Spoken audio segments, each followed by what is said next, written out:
fi ens hem estat d'acord que costa molt, més si jubilats que dèiem, però vam dir que avui estaria aquí.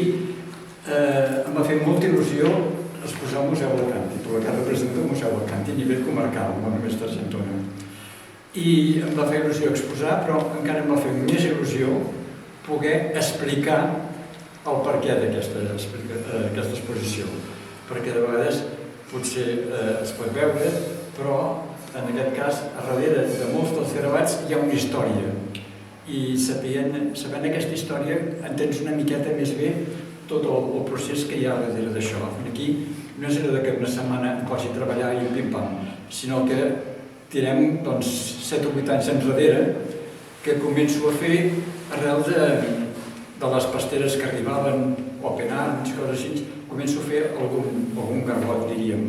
El traç m'agrada i faig alguna cosa de mar i estava fent classes totes plegades de Rocafont, de classes de català, amb unes dones magrebines. I va dir, ja que és Sant Jordi, el que podríem fer és haikus. Va, fem un tema, el mar, doncs el mar. Llavors tothom va fer el seu haiku, el sol, l'escalfor, la sorra calenta, que ve, el mar, i una va dir, jo quan miro les zones, de vegades em sembla que porten crits de refugiats. Clar, un haiku d'aquesta, amb aquest títol em vaig quedar molt parat i l'únic que vaig fer és dir, doncs mira, tinc el títol que no sabia quin posar dels primers gravats que feien referència al mar. Jo parlava de refugiats, llavors la primera temporada hi havia les nans, hi havia aquests. Vaig mirar d'on venien aquesta gent. Vaig buscar que venien sobretot d'Eritrea, Etiòpia, Afganistan, Líban, i vaig buscar noms típics d'aquests països. I llavors vaig agafar els noms que em va semblar i allà hi ha un gravat que diu que el mar, el fons del mar està ple de noms de persones, no només de persones, sinó de noms. I eren noms més o menys que feien referència i després hi ha un petit homenatge al nen de la platja. Tots recordeu el nen de la platja, doncs el nen de la platja es deia Aylan Kurdi. També tenia nom aquest nen, no? Llavors, estan així les coses, llegeixo el llibre de la Txell Feixes Torres i Dones valentes, que és un llibre que et fa posar els pèls de punta, de com combatives són les dones d'aquella zona, quan sembla que només es tapin. No. I n'hi ha una activista libanesa que es deia Tayla Brisley, que una de tantes coses que va dir és la tragèdia comença abans del mar i les pasteres. Esclar, se torna a encendre la llum i dius, esclar, jo estic parlant de refugiats, però refugi vol dir acolliment. Aquesta gent d'acolliment, quan van en una pastera, i vaig canviar la idea d'una sèrie de refugiats per fugint de què i cap a on. Són dues preguntes. Quan veus gent en una pastera o gent refugiada en general, la primera pregunta no és què venen a fer aquí, que de vegades se't posen les pèls de punta quan la pregunta és aquesta, sinó fugint de què? De què estan fugint? I després, cap a on es pensen que van, que també és un altre problema. Llavors, a partir d'aquí, hi ha una sèrie de gravats titulats així, que la tragèdia comença abans del mar de les pasteres. Com que començava abans de les pasteres, torna a sortir el problema dels camps de refugiats. Parlant amb l'Anna Cabot, d'aquí a Argentona, que havia estat a Lesbos, havia estat a diversos, és metgessa, ja la coneixia d'Argentona, i vaig dir, per saber com són els camps de refugiats o què són, tu entra a internet, a Wikipedia, i no t'ho acabaràs. Vaig pensar, em vaig quedar paradíssim dels camps de refugiats que coneixíem, més o menys els d'Itàlia, els coneixíem els de Grècia, i amb honor vaig fer tota la primera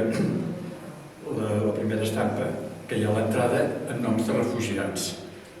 Allà hi ha aquests noms que són molt, sense res més, de quin lloc són. I em vaig quedar parat que Bangladesh, Tanzània, Indonèsia, el Txad, una mà de camps de refugiats que aquí no hi ha xifres, però quan veus les xifres que hi ha camps de refugiats són d'uns 100.000 habitants i coses així.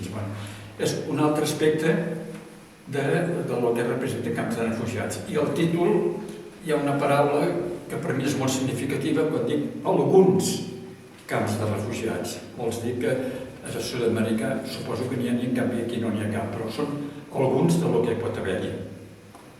Parlant de camps de refugiats, quan la Txell Feixes va venir a presentar l'últim llibre que ha escrit, Aliades, no sé si us sona, us faig una pinzellada. Aliades passa en un camp de concentració del Líban, però res de tendes de campanya, és un barri de refugiats, un barri immens, però tot de refugiats. Llavors, ella explica en el llibre Aliades que en aquest barri, allò és tret d'una foto de Shatila, que és el barri aquest, vaig anar a internet, vaig treure fotos d'això i vaig pensar que podia fer. És, sense explicar explicar una mica de què va el llibre, però no té cap secret, que un pare que vivia en un d'aquests blocs de pisos immensos que hi ha droga, hi ha prostitució, hi ha de tot, va començar a patir per la seva filla. I va dir, què en farem? I se li va ocórrer dir que les entrenaria per jugar a bàsquet. I en un espai que podia ser la meitat d'això, va posar un pal, un cercle, una pilota, va, anem a jugar a bàsquet. I el llibre consisteix en les nanes que anaven a jugar a bàsquet, una miqueta la vida de cada una d'aquestes noies. Que una estava mig drogada, que això li anava molt bé, que l'altra se'n volia anar però va tornar, i feien bàsquet a la 5a planta d'un d'aquests edificis. Fins i tot se'n van anar a jugar a l'estranger, una pallissa de por, però sortien d'allà i va ser una experiència molt maca que s'està recollida. I la Txell, sobretot, es fixa no tant en com juguen a bàsquet, sinó en la vida personal de cada una de les noies que van poder jugar a bàsquet. I això està també pensant en la Txell i amb els camps de concentració. Tirant, una de les coses que m'agrada, i soc aficionat, és l'astronomia. I de tant en tant em passo estones mirant, m'agrada veure constel·lacions, m'agrada distingir Altair, Deneb i Vega, per la part que em toca, i de vegades un cop estava mirant i vaig pensar, és maco veure el cel, llegeix el cel, constel·lacions, i vaig pensar, amb una pastera que està a plena nit, com deu veure el cel? Si el mira, el que segur que no fa és el dibuix de les nostres constel·lacions. Que has de fer un dibuix, potser el faria completament diferent. Llavors em va semblar que podia inventar-me què es podia veure de nit amb una pastera, i llavors hi ha ocells que volen, uns braços que estan en l'aire, una mare i una filla que volen anar, i d'aquí aquest doble gravat uneix les constel·lacions i l'altre les possibles constel·lacions, un altre món vist amb uns altres ulls, per no explicar-ho una miqueta. Llavors, finalment, també un altre recurs. Hi ha un vaixell de salvament que es diu Aquarius, que és cosí germà d'Open Arms. Llavors hi ha uns periodistes italians que van fer un còmic que explicaven la vida a sobre de l'Aquari. I, esclar, te n'adones que un vaixell d'aquest tipus, només de tripulació, són una vintena. El capità de la tripulació, el cuiner, els metges, l'atenció, els traductors, els psicòlegs, els tècnics de salvament, que no es tracta de tirar un salvavides i prou. I una de les xerrades que van tenir, n'hi va haver un que va dir, és que la gent ve de molt lluny, però el desert és la tomba ignorada de moltíssima gent que està buscant refugi.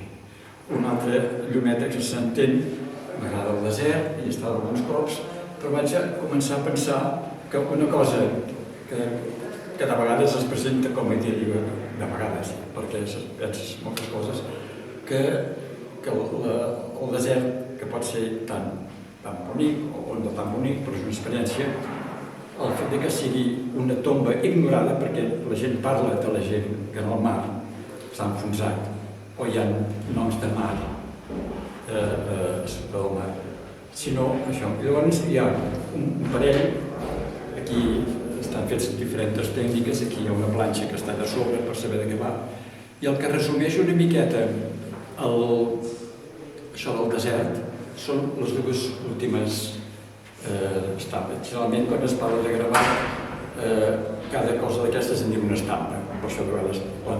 Hi ha una primera estampa que podria ser el desert, titulat Un miratge.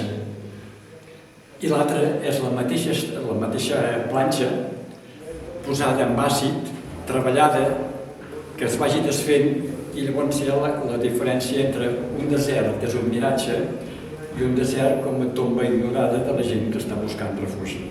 Llavors, un paisatge que pot ser molt idíl·lic, de vegades deixa de ser idíl·lic quan tens el rerefons. Aquest és una mica el perquè d'aquesta exposició, un perquè que ha durat, si vaig començar el 14, 15, 16, l'any passat el 23 feia aquests últims gravats. Llavors, pot ser que hi hagin gravats que siguin més o menys entenedors, però volia explicar la petita història que hi ha, tant d'aquestes dones com del cel, com de l'Aquarius, com això, per dir hi ha alguna cosa més. L'exposició té una pregunta o dues: fugint de què i cap a on? Els quadres no tenen resposta.